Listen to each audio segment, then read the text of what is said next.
Pour le tutoriel d'aujourd'hui, je vais vous montrer comment utiliser l'outil Marionnette.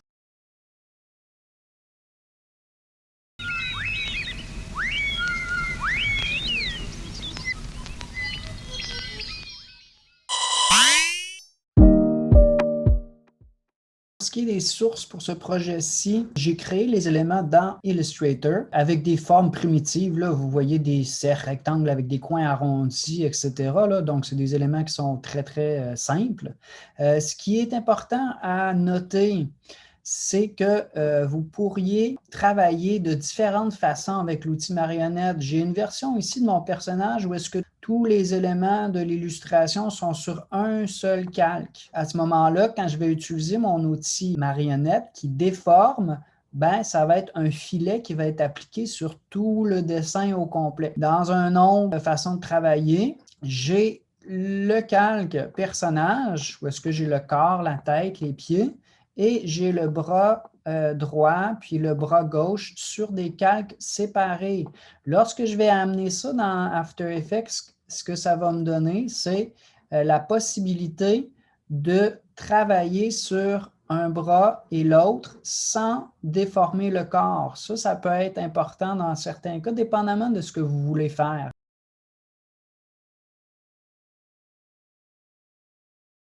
OK, pour nos étapes de réalisation, comme d'habitude, je ne vais pas faire les étapes de la vidéo de A à Z. Je vais juste me concentrer sur la technique qui est le sujet pour aujourd'hui, l'outil déformation marionnette. Vous pouvez voir cet outil-là en action là, sur les bras et les jambes. Là. On voit mon personnage qui fait une espèce de petit exercice. Là.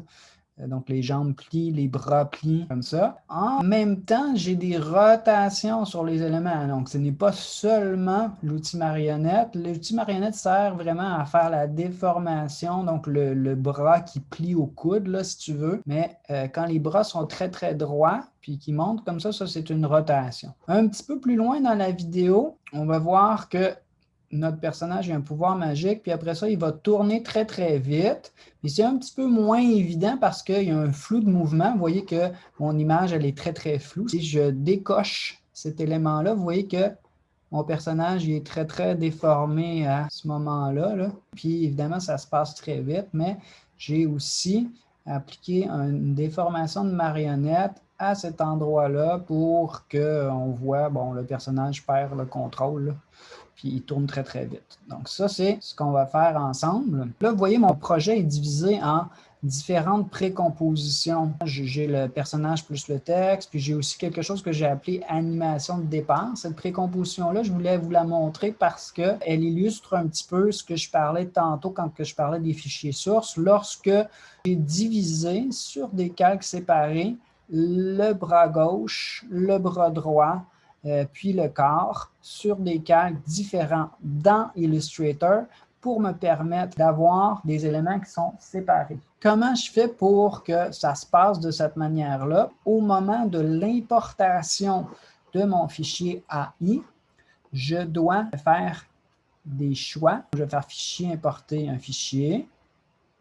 Je vais aller naviguer sur mon bureau pour aller trouver ce que j'ai besoin. Évidemment que si vous avez un PC, ça ne se présente pas de la même façon, là, mais vous savez comment importer un fichier, j'imagine. Donc, fichier importé, je vais aller chercher mon personnage avec la version ARMS Libra. Importer sous, je ne veux pas choisir métrage. Métrage ou footage en anglais que vous allez voir, je veux plutôt choisir composition.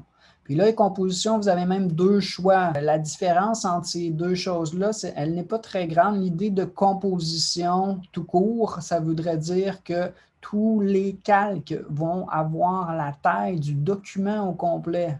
Puis, tous les points d'ancrage de tous les calques vont être au centre de ce document-là. Fait que tous les calques, là, ils vont mesurer, par exemple, 1920 par 1080. Etc. Si je choisis plutôt composition avec un trait, conserver la taille de calque, ça veut dire que chacun des calques va avoir la taille des pixels. Fait que le bras, ça va être un calque beaucoup plus petit, puis son point centre, ça va se trouver approximativement au coude. Okay? Je vais aller choisir celui-ci dans ce cas-ci. Je vais faire ouvrir. Il se peut que ça vous le demande une deuxième fois de le faire. Là. Si c'est le cas, vous choisissez encore composition. OK, moi, je suis arrivé ici. Puis, vous voyez que j'ai une composition plus un dossier à l'intérieur duquel je retrouve tous mes calques. OK? Fait que moi, je repars à zéro pour qu'on comprenne bien comment ça se passe. Fait que je vais recommencer ici là, avec une nouvelle composition. Cette composition-là, je vais l'appeler, mettons, démo, juste pour la distinguer de l'autre. Là, elle est vide pour le moment. Je vais aller glisser dans cette nouvelle composition-là mon bras droit, mon bras gauche, puis mon personnage. Puis là, il va falloir que je repositionne les éléments un petit peu. Je vais commencer par les bras. Je vais les repositionner. Puis je vais les repositionner comme ça. Je peux y aller à l'œil, mais dans After Effects, vous avez aussi une fenêtre alignée que je pourrais vouloir afficher, puis choisir le bras droit, le bras gauche, puis dire que je veux aligner les centres, etc. Là. Je pourrais même les répartir avec, si j'avais plus que 2 éléments, évidemment. Ce que je vais vouloir faire aussi, c'est repositionner le point d'ancrage. Fait que là, si vous voyez le cadre de transformation, vous voyez qu'il est défini tout de suite autour du bras, puis que le point d'ancrage se trouve au coude. Donc, si je faisais une rotation, là, ça va tourner comme ça. Ce n'est pas vraiment ça que je veux dans mon animation, évidemment. Je vais réinitialiser cette valeur-là pour la rotation, puis je vais aller déplacer le point d'ancrage pour le positionner plutôt à l'épaule. Pour faire ça, il y a un outil qui s'appelle l'outil déplacement arrière ou point d'ancrage entre parenthèses. Ça sert justement à faire ça. Donc, je vais aller chercher dans la barre d'outils, puis je vais repositionner mon point d'ancrage ici environ à l'épaule. Je pourrais zoomer pour être un petit peu plus précis au besoin. À ce moment-là, si je fais une rotation, quand le personnage va lever ou baisser son bras, évidemment, la rotation va se faire à partir de ce point-là. Là, il y a peut-être des petits ajustements à faire. Là, je vois qu'il y a comme une espèce d'espace. Peut-être que je pourrais décider de placer les bras en dessous du corps. Peut-être rapprocher un peu le bras du corps, etc. Là, bon, il y a des petites choses à peaufiner, là, mais c'est juste pour le principe. Je vais aller un petit peu plus vite, puis je vais faire mon autre bras aussi. Puis, pour vérifier la rotation, ça me donne ça ici. Ensuite de ça, rajouter des images clés sur la rotation du bras, puis lui faire un petit exercice, là. Ça, vous savez déjà comment faire ça. Pour ce qui est de notre outil marionnette, ça se trouve à être dans la barre d'outils, le dernier outil que vous voyez là, sous ma souris ici, la petite punaise. L'idée de cet outil-là, c'est, imaginez-vous une marionnette qu'on tire avec des fils, comme si on avait des points de contrôle sur lesquels on peut tirer pour déformer. Donc, je vous montre ce que je veux dire. Je clique sur la punaise. Je vais aller sur mon CAG. Là, je suis sur mon bras gauche. Puis, je vais aller mettre un point pour la main, un point pour le coude, puis un point pour l'épaule. Et là, ce que vous allez voir, je vais zoomer un peu pour que vous puissiez voir d'un peu plus proche, c'est qu'on a des points jaunes qui apparaissent. Ces points jaunes-là, ce sont mes points de contrôle. Puis, l'autre chose qui va apparaître aussi, là, on voit un petit peu mieux, c'est notre filet.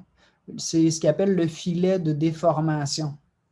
Okay? Donc, chaque point là, contrôle la zone qui est autour. Et plus j'ai de points jaunes, de points de contrôle, plus je vais aller contrôler une zone qui est plus petite ou plus spécifique. Donc, si j'avais des doigts sur mon personnage, je pourrais peut-être vouloir mettre plus de points. Hein? Je pourrais mettre un point sur la paume ou un point au bout du doigt, etc. Moi, j'en ai juste mis 3 parce que je fais quelque chose d'assez simple. Une fois que ces points-là sont mis aussi, ce que je vais remarquer dans ma timeline, c'est que j'ai un ensemble effet. C'est l'ensemble qui s'est ajouté. Puis, ensuite de ça, à l'intérieur de cet ensemble-là, si je creuse un petit peu, dans les sous-ensembles, j'ai un filet, puis là, j'ai déformation avec coin de marionnette 1, 2, 3. Si j'étais quelqu'un de très organisé, peut-être que je pourrais vouloir renommer chacun des coins. Donc, si je viens sur coin marionnette 1, je vais en faire un, je ne les ferai pas tous, là. Je vais aller faire Enter sur mon clavier, puis, ou clic droit, puis renommer, puis je vais l'appeler, ça va être la main. C'est la main. Je le vois parce qu'en étant cliqué sur ce mot-là, je vois qu'il y a un point jaune qui est rempli, les autres sont vides. Ça, je sais que ça, c'est le coude, puis ça, c'est mon épaule. Fait que je les renomme comme ça pour peut-être mieux me comprendre. C'est rare dans After Effects que ça arrive, mais je vois que j'ai déjà une image clé ici. Pourquoi c'est comme ça? C'est un peu inutile de cliquer avec la punaise si vous n'allez pas faire bouger les choses ensuite. Donc, ce que je vais faire ensuite, c'est que je vais avancer dans le temps. Bon, je vais replacer ma vue d'ensemble comme ça. Puis là, ce que je vais faire, c'est que je vais prendre la main et je vais la bouger. Là, ce que vous voyez, c'est que le filet de déformation va déformer. Là, j'ai juste le bras, hein? Donc j'ai juste le bras gauche qui se déforme. Puis, j'ai créé une espèce d'animation. Fait que là, j'ai une rotation que j'avais mis tantôt, plus la déformation. Peut-être qu'on va enlever les images clés sur rotation pour ne pas se mélanger. Mais là, j'ai l'espèce de petit flex. OK, fait que là, bon, je suis juste allé comme ça, là, vite, vite. Peut-être que c'est pas la plus belle déformation. Fait que je vais aller ajuster, par exemple, le point de la main, puis le coude, puis disons, je ne pense pas que je vais bouger l'épaule, mais c'est à vous de voir, puis essayer qu'est-ce qui va vous donner un beau mouvement. Mais le principe, c'est le suivant. J'ai ça en ce moment. OK? Bon, etc., etc. Là, je vais avancer encore d'un autre 10 images. Je vais me replacer. Où est-ce que j'étais? Commande, Shift, flèche. Je vais avancer de 10. Puis là, je vais, par exemple, aller plier de l'autre côté, etc. Vous pouvez faire ce que vous voulez. Si je faisais le même principe sur le corps du personnage, donc mon calque corps est ici, là. Puis, je prends ma punaise. OK, donc je clique sur le calque, je prends ma punaise, puis je commence à placer des points de contrôle sur le corps. Bien là, vous voyez que le filet, il apparaît sur tout le personnage au complet. Là, j'ai le front, j'ai sur le menton, j'ai mis sur les genoux, sur les pieds. Puis, le filet, il apparaît sur tout le calque au complet. Puis, je peux faire bouger ses pieds comme ça. L'idée, c'est que même si je choisissais de faire seulement bouger la jambe, c'est important quand même de mettre des points de contrôle partout. Je vous montre pourquoi. Donc, si je ne mettais pas des points de contrôle partout, je veux juste faire bouger la jambe, donc je me dis, je vais juste mettre des points de contrôle sur la jambe.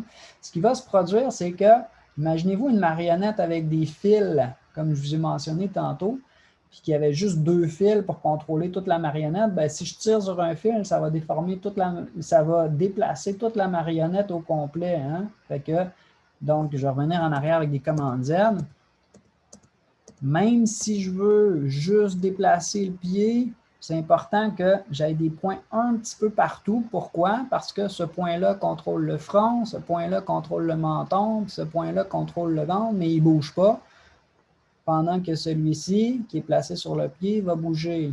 Encore une fois, en cliquant avec ma punaise, j'ai vu plein de coins de marionnettes s'ajouter. Je pourrais les renommer pour voir exactement où il est mon pied. Puis le principe, l'idée de se déplacer dans le temps, puis de bouger mes points. C'est comme ça que je vais travailler. Là, j'ai mon personnage ici là, qui tape du pied puis qui bouge son bras. Une autre technique que je voulais montrer là, pour conclure, c'est la technique d'enregistrement en temps réel du déplacement. Je vous montre ce que je veux dire. Je vais revenir dans le temps à 00 secondes. Je vais enfoncer la touche commande ou contrôle, dépendamment si je suis en Mac ou en PC. Puis, je vais aller activer le chronomètre, puis je vais faire bouger le bras de cette manière-là. Là, j'y vais un peu n'importe comment, mais vous voyez que là j'ai une espèce de trajectoire de mouvement qui est apparue. Puis, si je fais U pour voir toutes les images clés qui se sont ajoutées, puis je vous montre ma timeline, il y en a énormément que After Effects va avoir enregistré en temps réel pendant que je bougeais jusqu'à la fin de ma composition. Si je faisais jouer, vous voyez que le bras droit s'active. OK, mon animation, pour le moment, a l'air d'un peu n'importe quoi, mais j'espère que ça vous a donné assez d'indices pour comprendre le principe de comment ça fonctionne.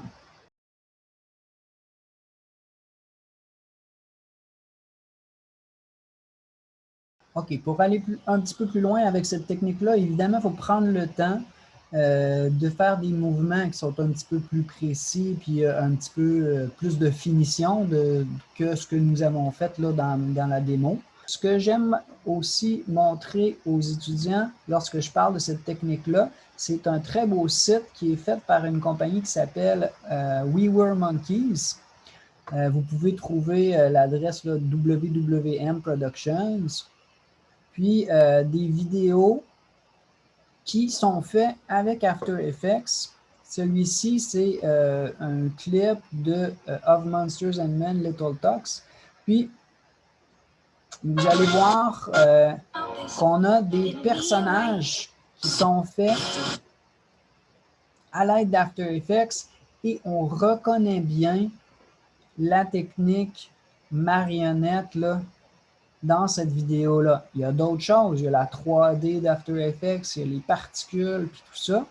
Mais si vous regardez attentivement là, la façon que les personnages bougent, on peut bien voir là, que c'est fait à l'aide des marionnettes. Fait que je vous invite à aller voir ce site-là. Il est très intéressant. Puis ça peut peut-être vous inspirer dans vos réalisations.